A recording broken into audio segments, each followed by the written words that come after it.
Morning.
Morning, how are you? Is that hey, what's doing there?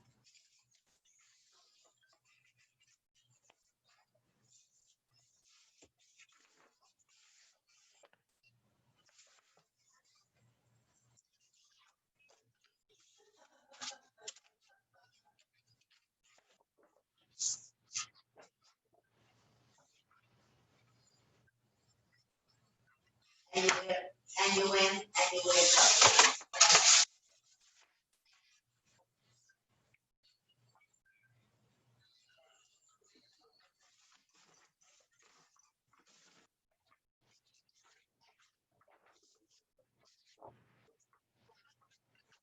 You didn't have to walking around and I did what you did. Jump down, face down.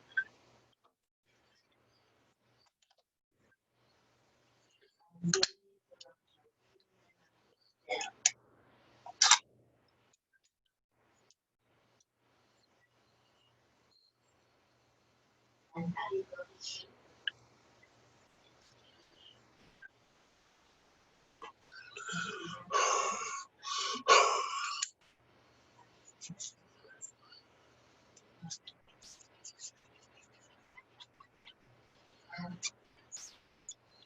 Eight, but you can go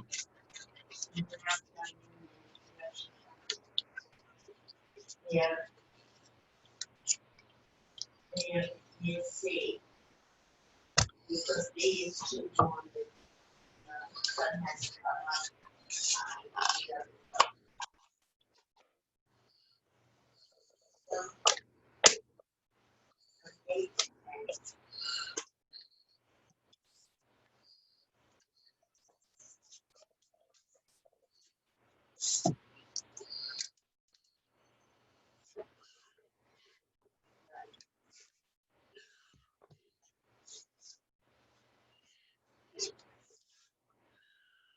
gonna have an outside.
And you know,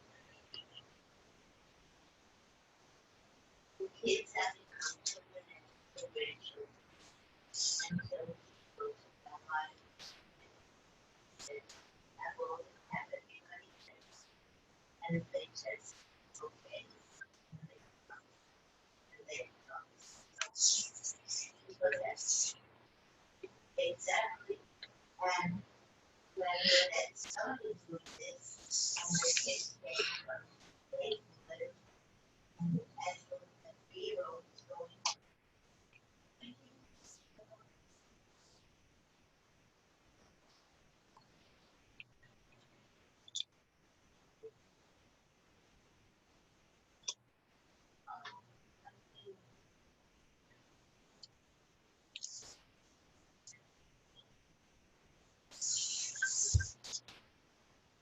oh, how exciting. And where are they going?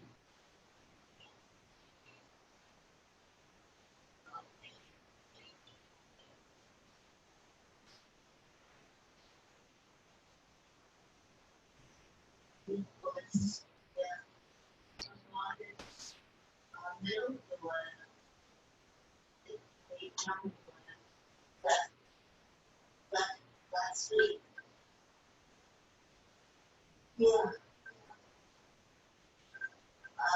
Bill, Dee, yeah. No, I don't think. It's not even.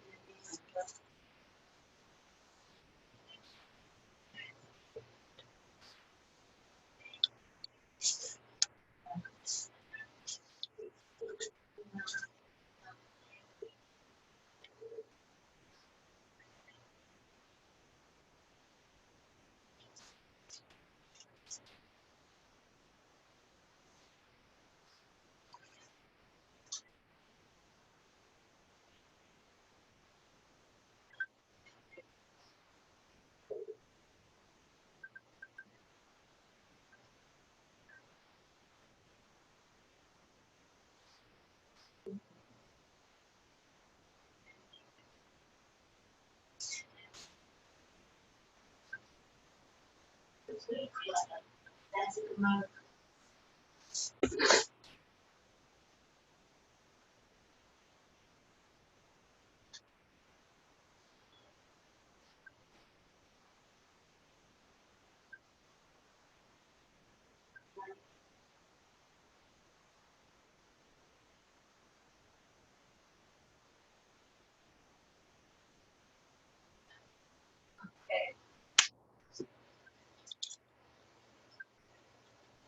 That's the way they must be doing. talking to each other.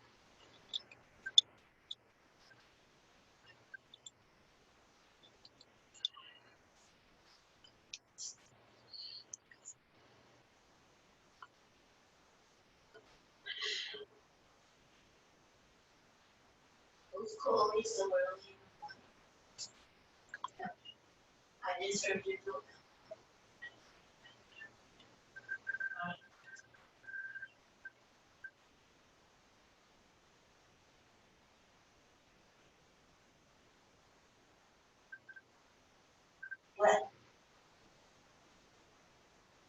Well, if you're jealous of me, I don't do text. I remember going to get glasses and she said, I'll text you to let you know. I said, if you do that, you'll never be. I know how up to 2 weeks ago, my eyes were doing so good that I felt maybe. And then all of a sudden, out of nowhere, I was having problems. But you have to remember, there's two things going on at that night. Number one, the mass and back of the field. And number two, what's sitting on the bed. So I don't know what was happening. But I will know because in September I go back to another MRI. Yeah, so it could be I will suddenly get that done or maybe I was on and maybe I strained. So there's so much to do here. The computer and playing games.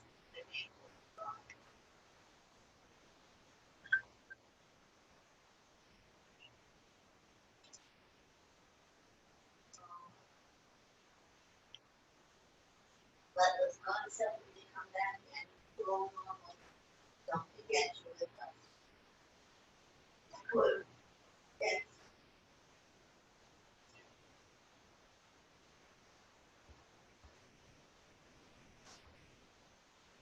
No, when Reese gave me how to do it, then I couldn't do it. And then I remember a couple weeks ago, Edith said she's doing something much easier. Hi, good morning.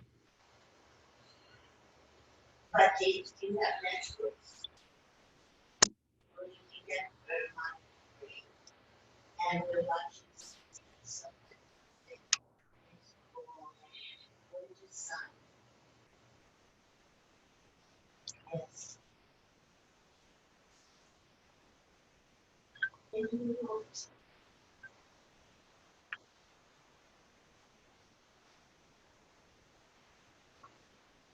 what games are you playing?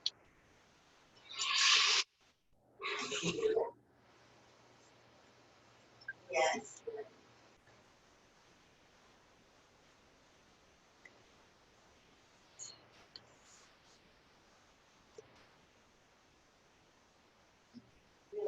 I mean, one time when I was in here, you on the shop is really not enough.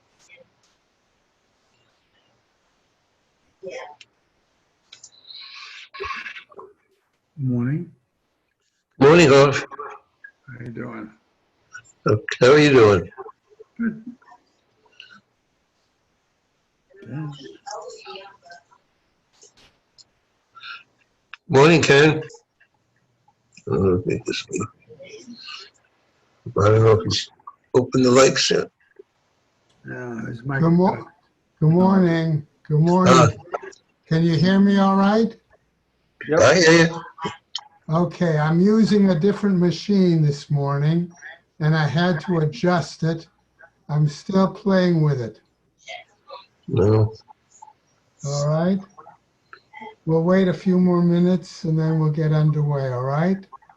Okay. Okay. But I think it's just to make some money.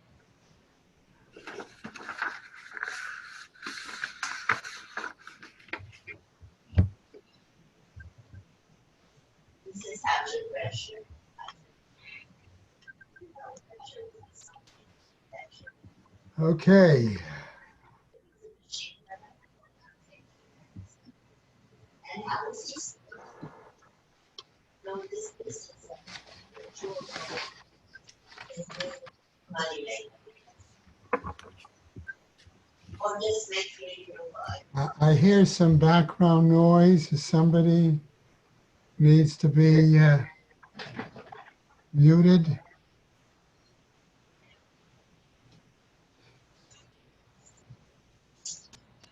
Okay, we'll wait a couple more minutes. All right.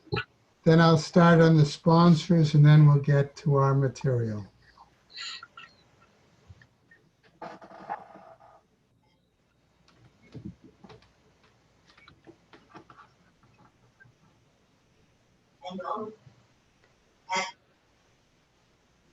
And normally I would just go with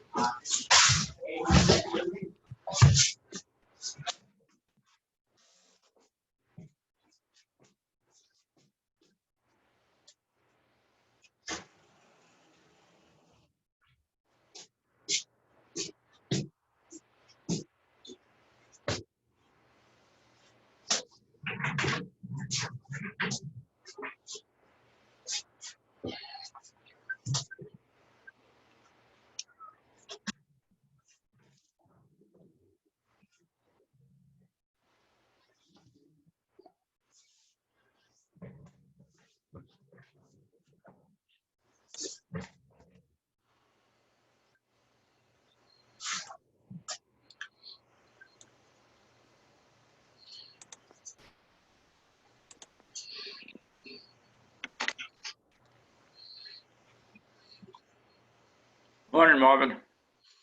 Morning, good morning. How are you, Ted? Okay.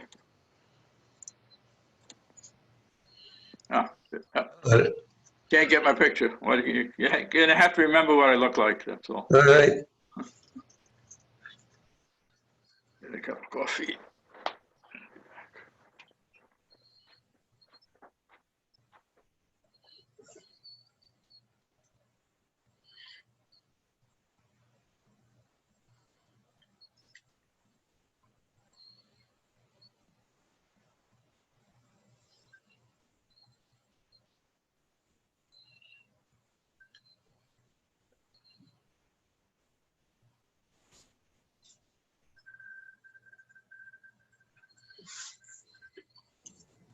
I'm going to start on the sponsors, and hopefully by then Erwin and Bob will have joined on already.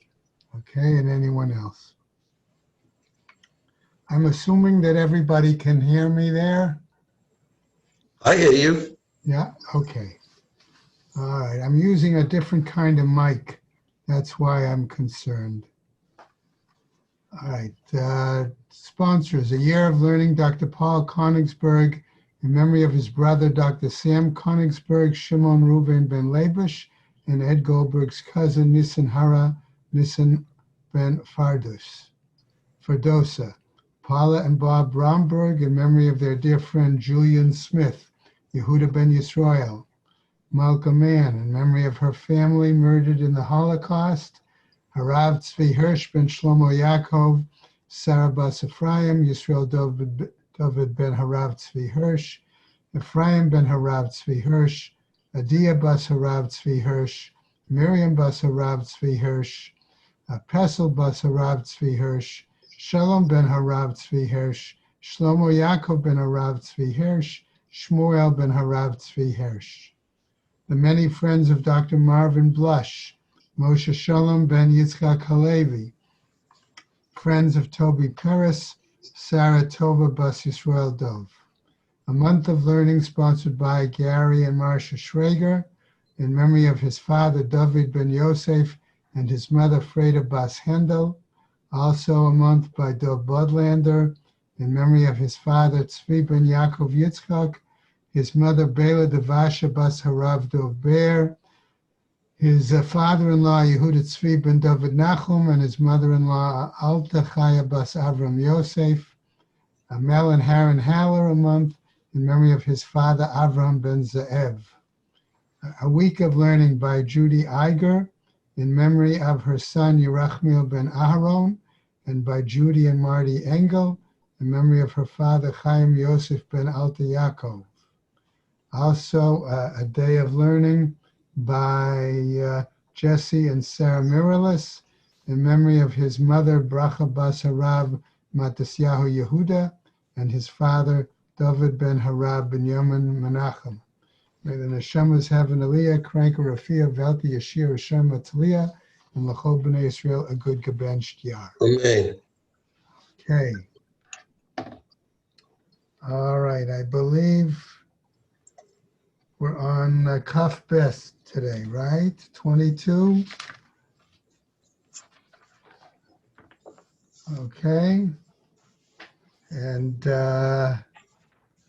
we sort of went over yesterday a little bit, okay, to the top of the Amud, okay, where it talked about one who studied late at night. That was a way of getting the a reward for late night study and for fulfilling the aspects of following the sages. So that's where we were dealing. Okay.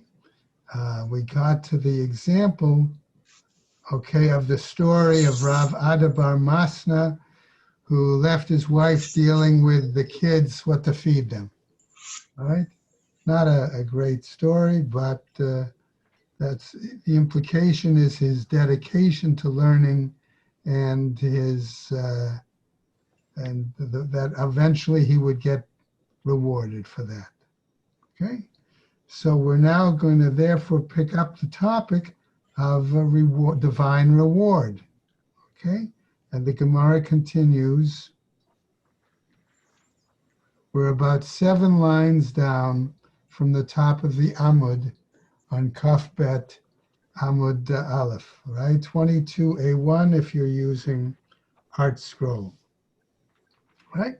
So we cite a pasuk, "U'mishalem l'son av el panav laha'avido," and he repays those that hate him to his face to destroy him. Amar Rabbi Yoshua ben Levi, "Ilmalei mikra katuv, i'efshar la'amro." Were it not that the pasuk was actually written, it would be impossible to say it on one's own. Okay? Kivyachol ke'adam shenosei masui al panav. Okay? It's like a person who's carrying a burden, a load on his face. Okay? Umevakesh lahashlicho mimenu. And he would like to throw it off. Okay? In other words, that in a sense, people have responsibilities and he wants to no longer maintain it. And the same thing is that he has a face that the Kadosh Baruch Hu has given him, and as if to change it. Okay? Another pasuk, right? Lo ye'acher l'son o. Right? He will not delay, in this case, payment to those that hate him. Amar Rav Ilay says, L'son av hu delo ye'acher. For those that hate him, he will not delay the payment. In other words, he will give them the question of punishment in this world or punishment in the world to come. Aval ye'acher l'tzadikim gemurim. Okay? So what is that? But he does delay payment to the righteous. Okay, in other words, while they may have some difficulties in this world, they will get their reward in the world to come. Okay, Hainu, and this is what we mean. The Amar Rabbi Yoshua ben Levi, as Rabbi Yoshua ben Levi says, Mai dichtiv. What does it mean when it says as follows, Asher Anochi Mitzavcha Hayom La'asotam, right? Citing the pasuk there, okay? What does, right? And the drasha is Hayom, today. He's drashening. La'asotam v'lo lemachar, la'asotam. Okay? Hayom la'asotam, lemachar lekabel scharam. Okay? Again, the implication is that this world to do the commandments, in the next, maybe tomorrow, meaning the world to come, okay, one gains one's reward. Okay? Another statement, similar. Amar Rabbi Chagai, he says as follows, Ve'itema Rabbi Shmuel bar Nachmani, and some say it was Rabbi Shmuel ben Nachmani. My tichtiv, what does it pasuk mean when it says Erech Hapayim, that Hashem is slow to anger? Erech af mebayele. Okay, slow, what does it mean, slow to anger? Okay, is that what we should be saying? Ela erech apayim letzadikim, but rather he is slow in terms of showing his face to the righteous. In other words, giving them their reward in the next world. Erech apayim the rishaim, but he is not necessarily slow to show his face, namely his punishment to the wicked. Rabbi Yehuda. Now we come back to our discussion back from our Mishnah. Okay, remember our Mishnah, we saw that there was a difference of opinion about the size of the area that could be enclosed. And Rabbi Yehuda says, Omer ad beit sa'atayim v'chulei. Okay, that the area by the well could not be larger than 2 base seah. Okay, roughly, 5,000 square cubits. Okay, ibaylahu. So they asked him, Bor upasin ka'amar? When Rabbi Yehuda says this, was he referring both to the cistern and the area encompassed by the boards? Is that what he was talking about? O dilma bor velo pasin ka'amar. Or perhaps he was simply talking about the size of the cistern and not the area encompassed by the boards. Okay, and he goes on. Adam notain einav beboro, velo gazrinan dilma ati letultale yoter mi beit sa'atayim bakarpav. Do we say, okay, as we're going to go over in Art Scroll to the next section, do we say that a person focuses, so to speak, on the area of the cistern, the water hole, right? And not so much on the area beyond it. And therefore we say, we don't make a decree lest he carry beyond the area of 2 base seah in a empty lot, okay, an empty space.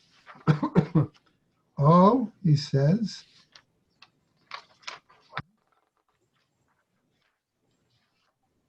Ilma, right?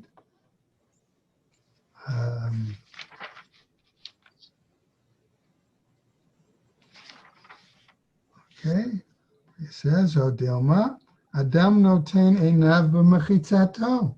Or perhaps the person has his focus on the entire area, both the cistern and the area encompassed by the boards.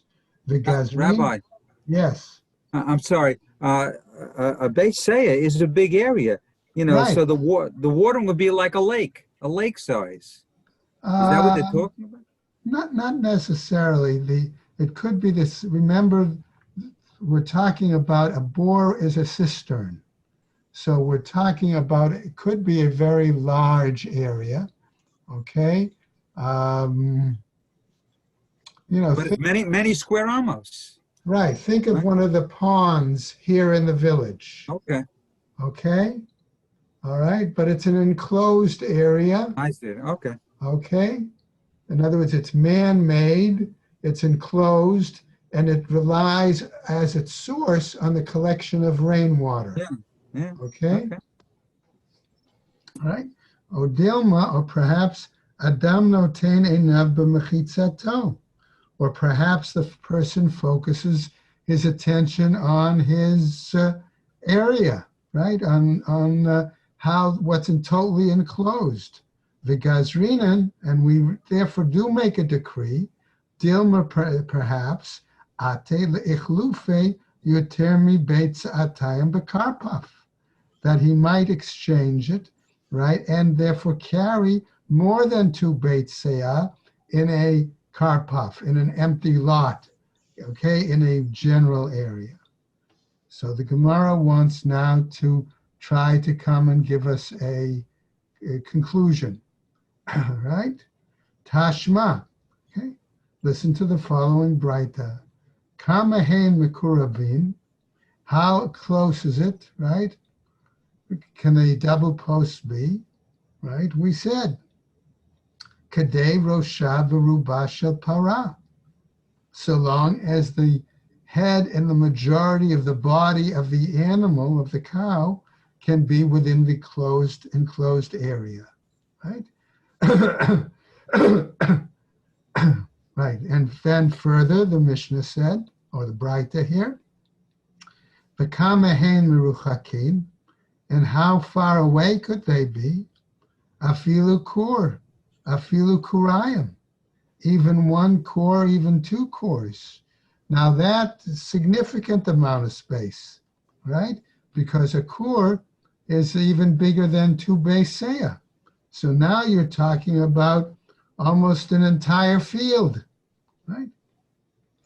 Now, Rabbi Yehuda Omer, Beitz Atayim Mutar.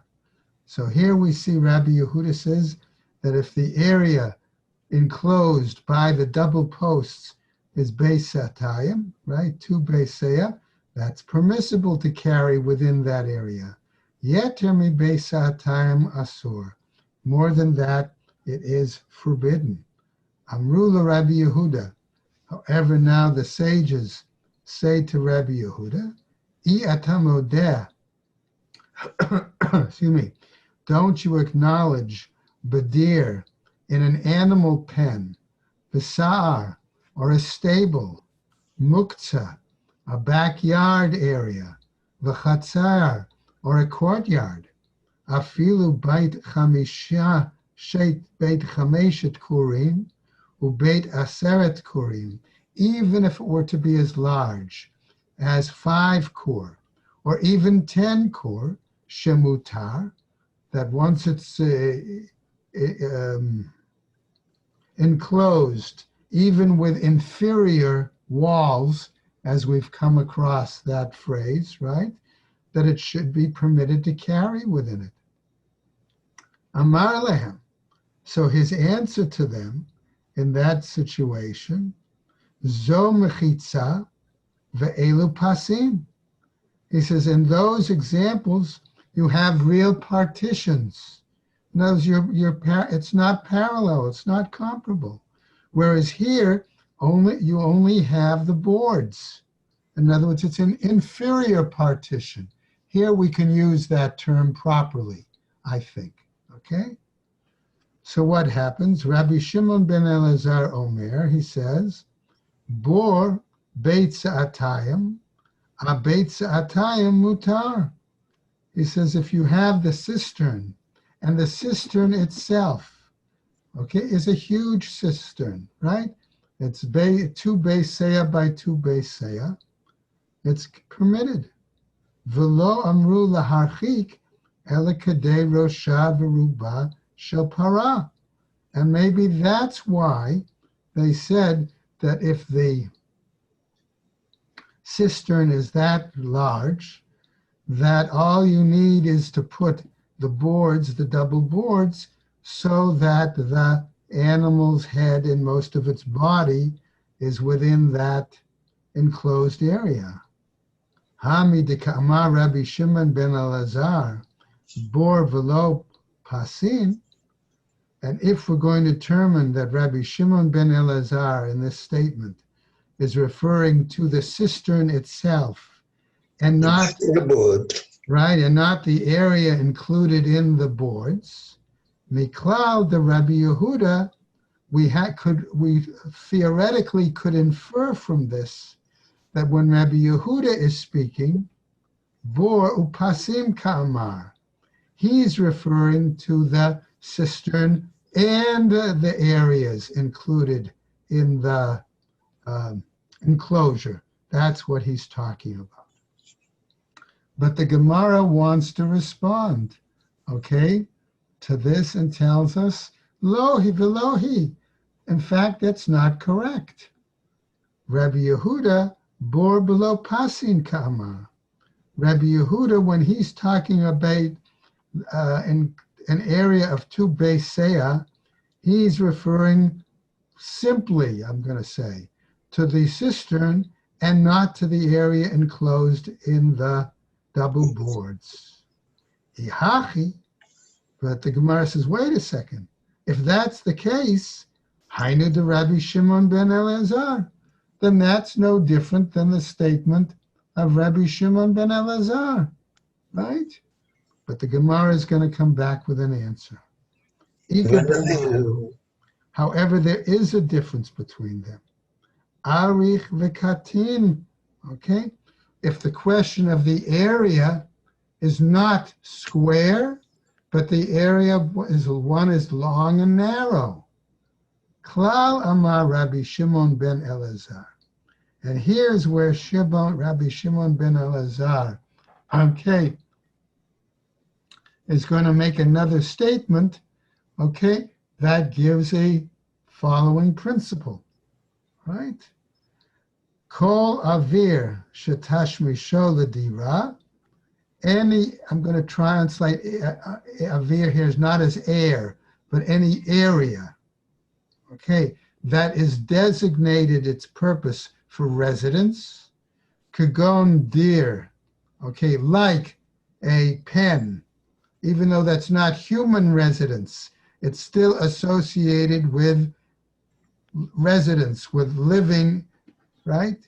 So it's an animal pen, visar, or a stable, muktzah, or a backyard, v'chatzer, or a courtyard, afilu beit chameshet korim, even if it's 5 kor, ubeit aseret korim, or 10 kor, mutar, he says it's permitted. V'kol dira shetashmisha la'avir kagon burganin, but any area that's use has been designated with the example of simply putting up watchtowers in the field, shibasadot, beit sa'atayim mutar, if it's an area enclosed no more than 2 beit seah, that is permitted to carry in. Yeter mi beit sa'atayim asur. But more than 2 beit seah, it becomes forbidden. Okay? All right. We go now to a new Mishnah. All right. In our new Mishnah, okay, we're going to get to an interesting situation. We've talked about this enclosure, right, around the cistern made by double posts, okay? You've got, I'm going to say, 4 sets of double posts and no other boards around it unless it's really very large. And then we saw you could put either a post in the middle between, okay, or on either side. Right? What happens if there's a, let's call it a pathway that goes through this area, enclosed area of the cistern? Okay, you're going to have a lot of traffic going through there. As a result, does that amount of traffic impact on our being able to say that this enclosed area is more like a Reshus HaYachid than a Reshus HaRabim? Okay, so let's look now at our Mishnah, our new Mishnah, and we'll pick up on that possible issue. Matnitin, our new Mishnah teaches as follows. Okay, here, Rabbi Yehuda Omer, says Rabbi Yehuda, Im haya derech reshut harabim mafsakatan. If there was a path that was considered reshus harabim, okay, and it mafsikatan, it interrupted them. In other words, between our double posts, right? Yisal kena litzadin. According to Rabbi Yehuda, you should move the path and around to the outside of the enclosure, right? The Chachamim omrim, but the sages say, Eino tzarich, you don't need to. Gemara, says our text now. Two Amoraim, Rabbi Yochanan v'Rabbi Elazar, the Amrei Travaihu. Okay, the two of them say, Kan hodi'echa kochan shel mechitzot. Here, this shows you the power, the strength of these partitions, even though we may have called them inferior partitions previously. Okay, Kan usvirele. Okay, so what do we mean here? Okay, what does that mean here? Okay, is this really Rabbi Yochanan's opinion? V'ha'amar Rabba bar bar Chana, Amar Rabbi Yochanan. Did not Rabba bar bar Chana say in the name of Rabbi Yochanan, Yerushalayim, the city of Jerusalem, Ilmalei daltoteha nun alot balayla, were it not for the fact that its gates, right, were closed at night, chayavin aleha mishum reshut harabim.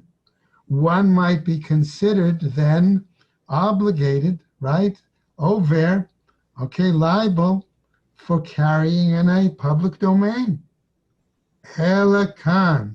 But here, okay, we say it means in this particular example, velo sevirale. And according to Rabba bar bar Chana, Rabbi Yochanan, however, does not necessarily agree with that point of view. Varami de Rabbi Yehuda ad the Rabbi Yehuda. And if that's the case, that seems now to bring us to a contradiction between the opinion of Rabbi Yehuda in one case, namely in our Mishnah, who says you have to divert the pathway around the enclosure, versus the opinion of Rabbi Yehuda in another case. Varami de Rabbanan ad the Rabbanan. Not only that, but it brings us to a contradiction of the rabbis. Okay? As we now get to this Braita, Yeter al Kain, more than that, Amar Rabbi Yehuda, Mi shahayu lo shnei batim, mishnei tzidei rishut harabim. Rabbi Yehuda says one who has two houses on either side of a public domain, oselo lechi mikan v'lechi mikan. He can make a lechi on one side, in other words, and a lechi on the other side of the street. Okora mikan v'kora mikan, or a cross beam on one and a cross beam on the other. V'nosei v'notein ba'emtza, and he can carry back and forth from one house to another in the middle. Amru lo, so the sages, however, respond back to Rabbi Yehuda in this Braita, the following: Ein ma'arvin reshut harabim b'chach. One can't make an eruv in a public domain in that manner. So that would be the machlok. That's the contradiction between Rabbi Yehuda in our Mishnah, who says you have to divert it, okay, versus here in this Braita, he says it's okay to carry in this area. Okay, kasha the Rabbi Yehuda ad the Rabbi Yehuda. Therefore, we have this kasha, this problem with Rabbi Yehuda in one place and in another. Furthermore, says the Gemara, kasha the Rabbanan ad the Rabbanan. We also have a problem with the rabbis, because the rabbi said you didn't have to move the pathway. People could carry in it, right? But here they say you can't carry because it's a Rishus Harabim. You can't do an Eruv there. Gemara wants to answer us now. The Rabbi Yehuda, the Rabbi Yehuda lo kasha, regards to the possible contradiction of Rabbi Yehuda from our Mishnah and the Braita, we might say there's no real problem. Hatam the ika shtei mechitzot ma'aliyata. Why? Because here we say there are two valid partitions. Hacha leka shtei mechitzot. But here we say, in other words, with the example of the bore, of the enclosure there, we might say, he says those aren't two valid partitions. Okay? Hacha leka shtei mechitzot maliyata. Furthermore, says the Gemara, the Rabbanan nami lo kasha. Regarding the rabbis also we argue that there is no problem here. Why? Hacha ika shem arba mechitzot.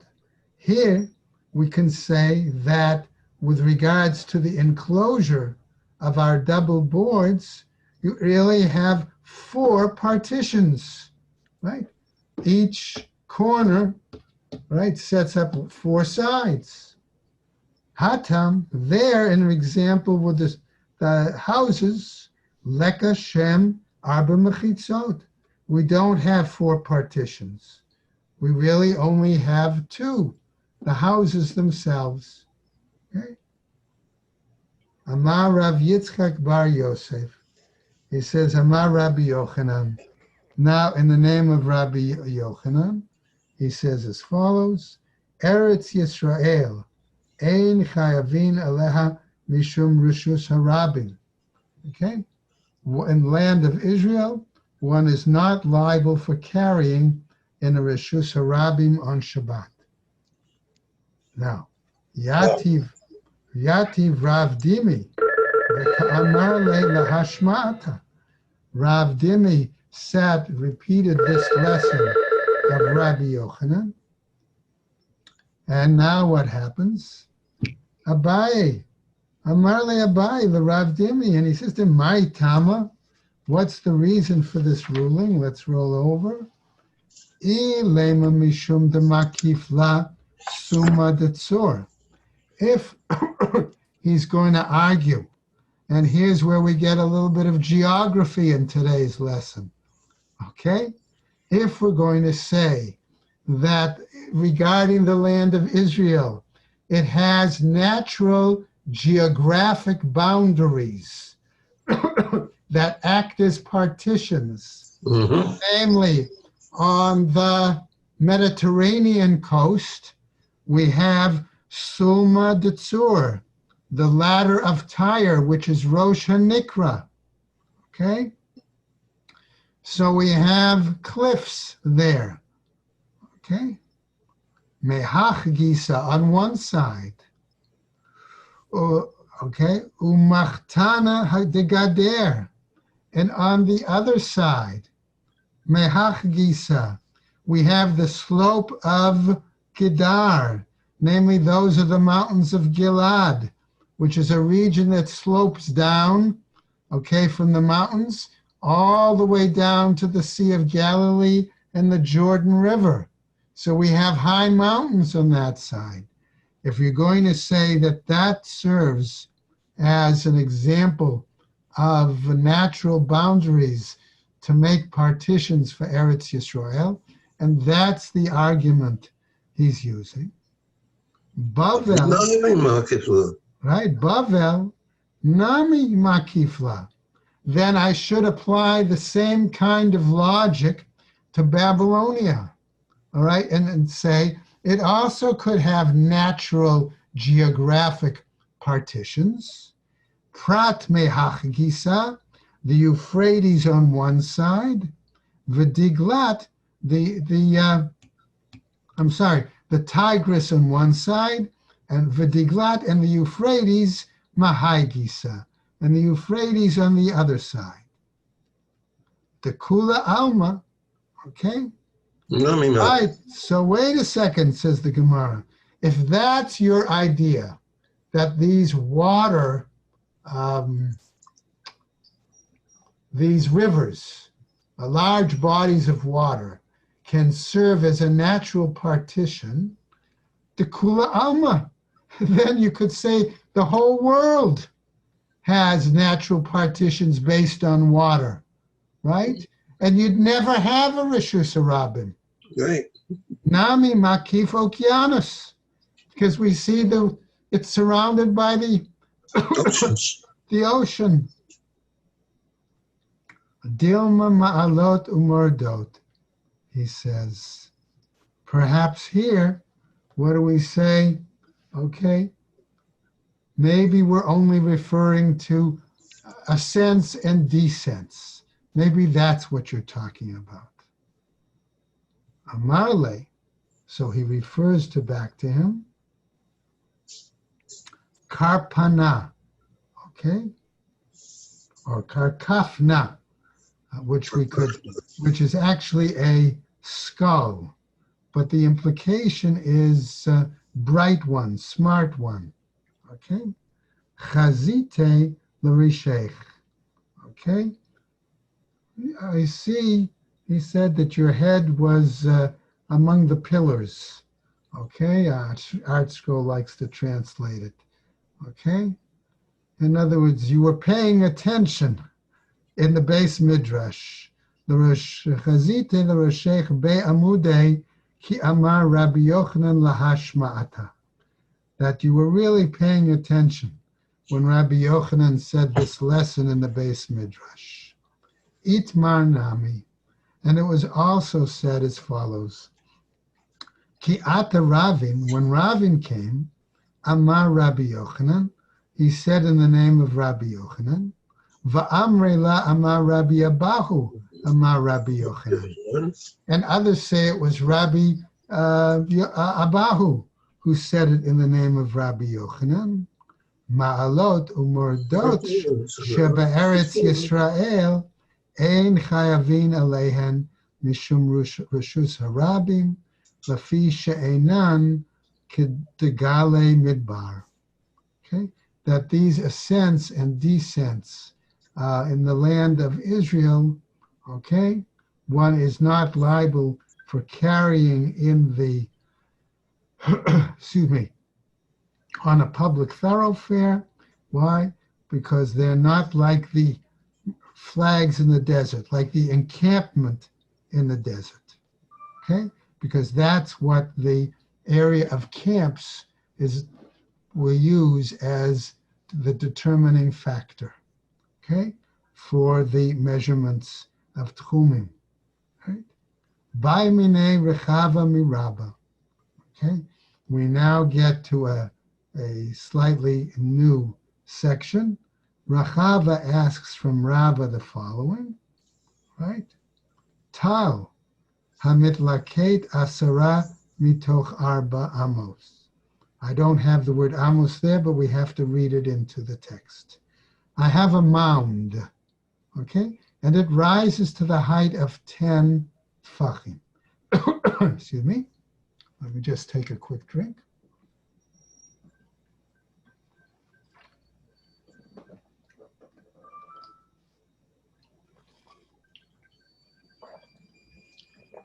Okay.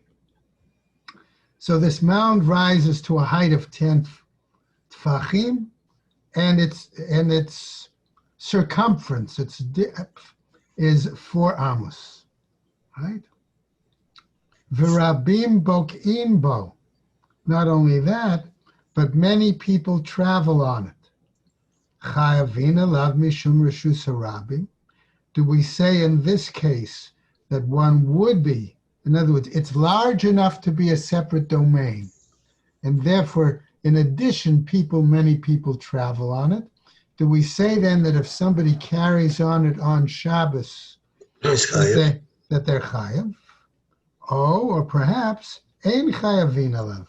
Maybe they're not liable because of this. Okay, that's our question, right?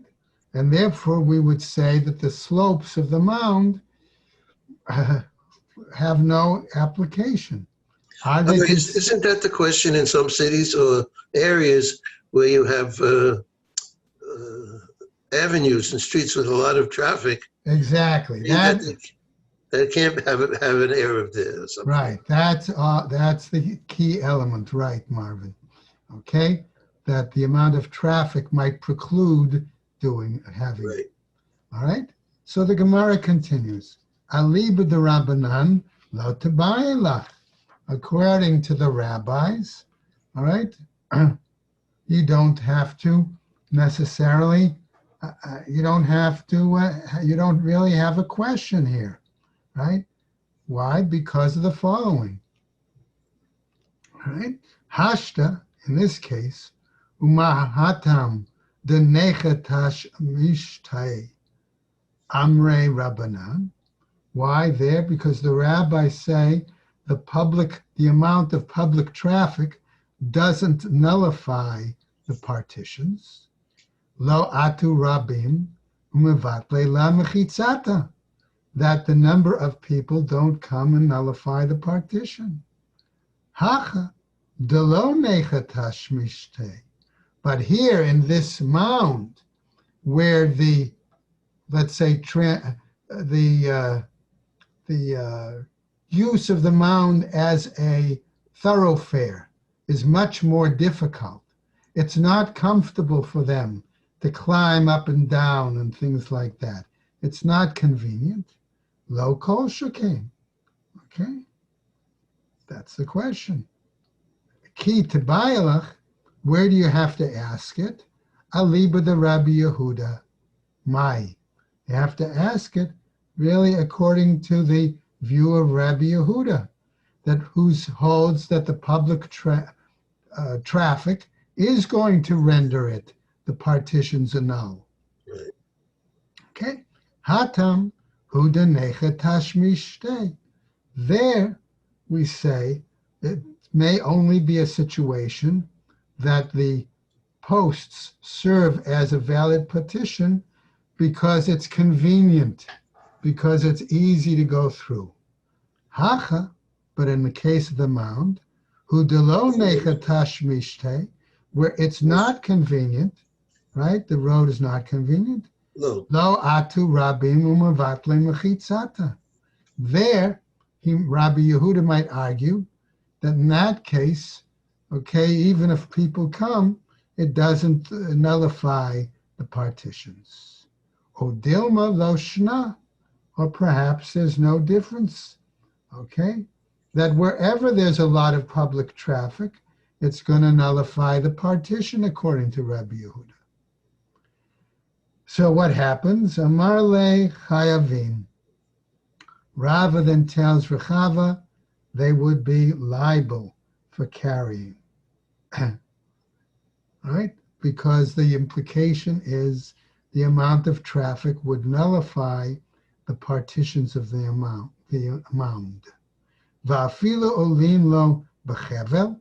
So he asks, even if they were to be able to go up the mound by using a rope? And Marle en, he said to him, yes. Okay. Va'afilu b'ma'alot beit maron. Even if you tell me, what about the hills, the ascents of Beit Maron, okay, in the northern Israel, right? Amarle, he said to him, yes, there too. So the Gemara now wants to continue and says the following. Eitive. Rechava, however, is challenging Rava based on the following Braita. Chatzer, sheharabim nichnasim la, bazo, v'yotzim bazo. You have a courtyard where there's a lot of traffic, okay? People enter on one side, exit on another side. Reshut harabim latuma. That is considered in situations of tuma, like a reshus harabim. So therefore, safek tuma lakula, reshus hayachid v'shabbat. But it's still, according to this Braita, On Shabbos, it's still considered a private domain. Mani, according to whom is that? Okay, he asks. Okay? Ilema Rabbanan, if we're going to say it's according to the rabbis, Hashta umahatam denecha tash mishte. Okay, what about we said the issue of convenience, easy to carry? Amre Rabbanan lo atu rabim umevatle mechitzata. Okay, that the rabbis say that the traffic again doesn't nullify the partitions, or what we'll call the inferior partitions set up by the double posts. Hacha de lo necha tash mishte lo kol shekain.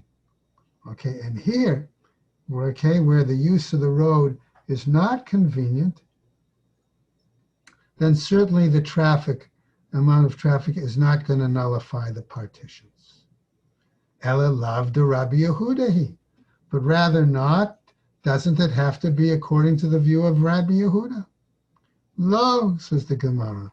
No, that's not the case. Le'olam Rabbanan, v'reshut harabim letuma itz tarichale.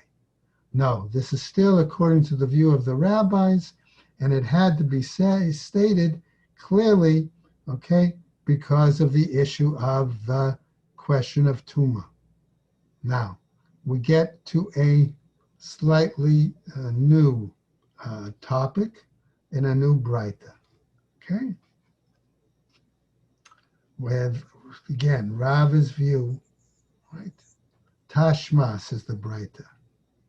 Muvuot hamefulashot beborot. Okay? We have alleyways that open into a cistern.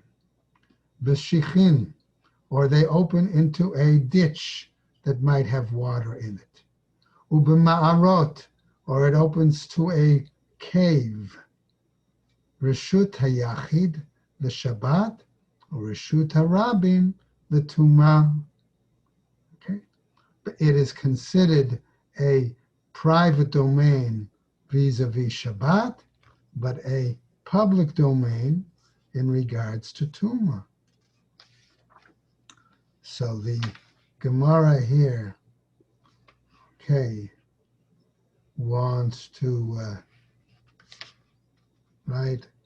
clarify this situation and says, "Beborot salka da'atach." What about the situation? Excuse me. Okay, that it opens up into cisterns, right? Ela leborot, but rather for cisterns, Rishuta Yachid l'Shabbat, Rishuta Rabim l'Tuma, Mani. To consider that area would be for Shabbos a private domain, but for Tuma a public domain, according to whom? Right? Ilema Rabbanan, if we're saying it's according to the rabbis. Hashta Uma hatam denecha tash mishte. Here, okay, what then about the criteria that we used about saying that's convenience of use? Amre lo atu rabim umevatle le. Okay, they said that even with many in public coming, it doesn't nullify the partitions. Hacha de lo necha tash mishe. Tash mishte. Sorry, but here, where we say in the Mabui, okay, where the use of it is not necessarily a matter of convenience, lo kol shekain, how is it not certain, okay, that it doesn't nullify the partitions formed by the pit? Elalav Rabbi Yehudahi. Is it not then according to Rabbi Yehuda? No, says the Gemara. Le'olam Rabbanan. It has to be according to the rabbis. Reshut harabim letum'a itz tarichale. And again, it comes to tell us that it is according to the rabbis, because even in this case, this mavui would be considered a Rishus Harabim in regards to Tuma, okay, that would be the case. Tashma. Okay, says the Gemara. Let's try another example. This is still a challenge, by the way, from another Braita to Rava's position. Okay? Shvilei Beit Gilgul. Uyikiyotse Bahem. Let's say we have a town, okay? Beit Gilgul. And there are pathways in this town. Okay? And these pathways, okay, are what status? All right? Right? And similar places. Rishus Hayachid Shabbat. It's considered a private domain for Shabbos. Rishus Harabim L'Tumah, but considered a public domain regarding Tumah. Ve'ezahu Shvilei Beit Gilgul. And what do we mean? What kind of a pathway is this in this community in Beit Gilgul? Amrei Debei Rabbi Yanai.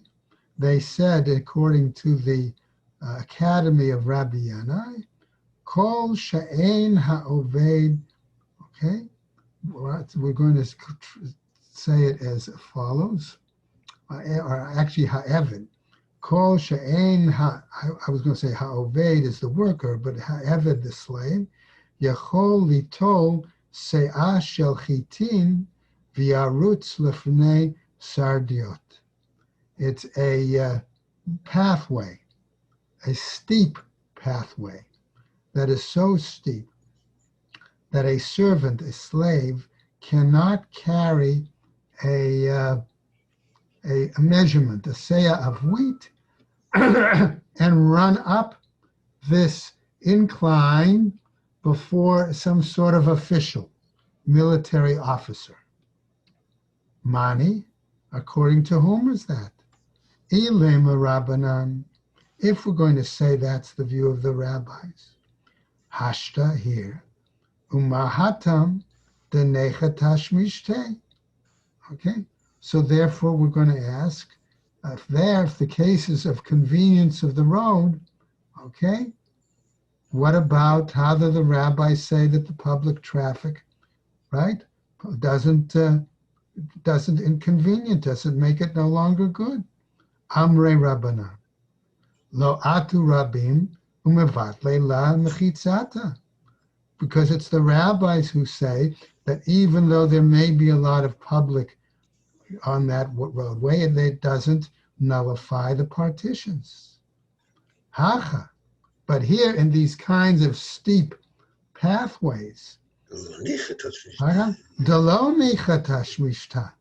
where it's not convenient, it's not easy, right? Lo kol shekain. Would we say, therefore, that in that case the partitions are nullified? Okay, no, certainly not. Elalav Rabbi Yehuda. But no, we say it must seem to be according to Rabbi Yehuda. Amarle, and they would say to him, and now the Rabbi answers him, Shvile Beit Gilgul Ka'amart. These particular pathways, like in the village of Beit Gilgul, Yehoshua Ohev Yisrael. Okay, Joshua was a lover of the Jewish people, right? Haya Amad v'tiken lehem drachim v'sartaya. It was Joshua who established the roadways and the thoroughfares. Kol heicha denecha tashmishta masra l'rabim. Wherever it was convenient for people to travel, he gave that over to the public sector.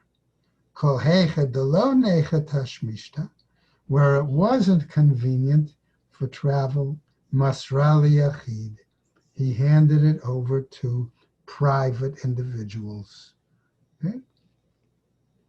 And that is the end of that particular Mishnah. Okay? So the implication is that Rav is ruling, Okay.